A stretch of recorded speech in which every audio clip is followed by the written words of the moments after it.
artist. Yeah, but it was sort of patterned after his ideas. Okay, so the idea is you walk into this camp.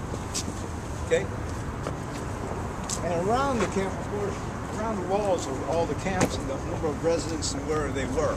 And then, in fact, at the bottom of each one of these is some dirt that they put in front of the camps. The one I was in was Gila River, Apaches in Colorado. So, you know, I mean, Heart Mountains, Wyoming, Postons in Arizona. But anyway, the idea here is you're in a camp, okay, and you're in prison. Anina Akamu, who's Japanese, well, half Japanese, but she's the artist that designed this. And if you look at this, it's kind of interesting because I gave this tour one time to someone not part of the JACL and OCA and everything. Looked at it and said, boy, they're really clever. They put barbed wire around that bird so the birds won't land on it. And that was really that is true too. The idea was to have these two birds being able to look over. It's 14 feet high versus 10 foot. Looking to get out, but they can't get out. Why? Because they got barbed wire. Yeah. So that symbolizes the barbed wire. You know what Norm said was, if this was a Boy Scout camp, why is the barbed wire facing in, you know? But that's a symbolism here. And in the original design, this was really all gold. And it was supposed to be like the Liberty Wings, if you look at it. Okay? And she was a very famous sculptor. She did the Da Vinci horse in Rome. But it is a story. And you know, if you know the history of the birds, you know, the Japanese birds, that, you know, having even a bigger story. It was really spectacular in the beginning because you looked at it, those wings were, you know, really gold and it really shone. But, you know, it's kind of faded over the years. So after you look in there, you're in this prison. The first thing you can read about is, which you all know already. I'm not going to repeat this, but I think you know it, right? That there's 120,000 put in camps, and that, you know, they had the volunteers, the 442, and how many know what the MIS is? The Military Intelligence Service. You all know about that? Yeah. We had one living in Washington when I was a kid, and they used to call him Horizontal Hank. His name was Hank Gosho. And the reason why is every time there was some kind of fighting going on, he went horizontal because he looked like the enemy, so he boom. But that was what they called them. There was actually, you know, all the camps, but you also know that we had those special camps, right? Like at Crystal City, Texas, where if you were a Buddhist monk or, you know, a leader in the community, they separated you out. And so that's the story. It was a pretty, you know, military intelligence service fought hard, you know, made sure that they were named in here because, you know, everybody kind of associated with the 442, and that was a military secret. I don't know when that was released, but it wasn't released but maybe 20 years ago, what they had done. And I'll go through the other part later. Okay, so now you're in this prison. What's the only opening for our prison? Out this wall, right?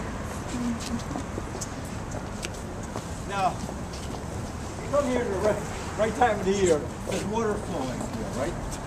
And there's waterfalls over there.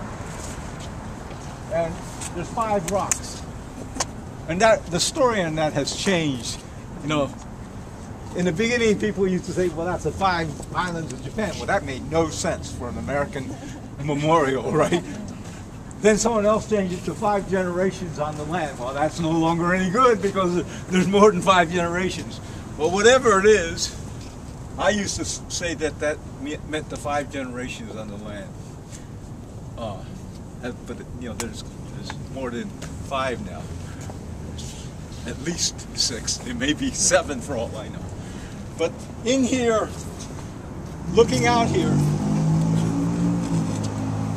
you see the quote from President Reagan, and it says here, "Here we admit a wrong.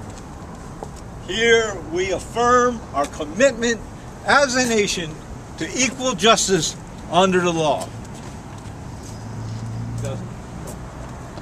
Very significant statement in terms of civil rights things. You know, we got the redress. Filipino soldiers, you know, the ones that fought for America, many of them have not gotten their money yet. Did you know about that? Yes. Or their family. Huh? Or their visas. Yeah. You had the Philippines was part of U.S. before the war, right? And so you had the Filipino units that were actually American units, right? And then after the war, in order to, for budget reasons, they cut out the benefits for all the Filipino soldiers. Because at that point, Philippines became an independent nation. But they fought as U.S. soldiers during World War II, and they couldn't get the benefits. And that thing was, I mean, that just passed Congress about 2 years ago or something. And these are all World War II veterans. So, you know, I mean, you're talking about chicken feed. This is almost virtually none of them left, you know what I mean? So, but I mean, so that was another example of where budget got in the way of equal treatment. But anyway, this is a very significant thing. It's also significant, the redress. You know what the redress is, right? That $25,000 if you were if you were in the camps. I got it, Floyd didn't, right? Because I was in the camps and he was outside looking in, right?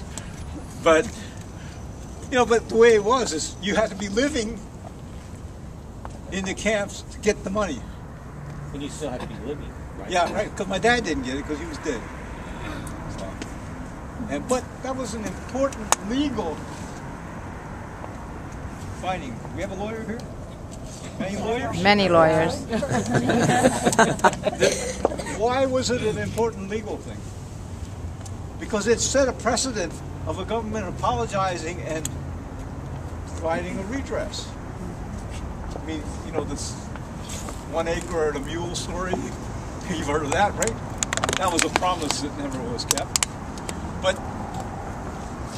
that also set a precedent for a lot of the cases following World War II on repatriation of money that was taken like by the Germans and everything. So it was a very important event, not only for us, but for the world. Okay, if we move on, there's a number of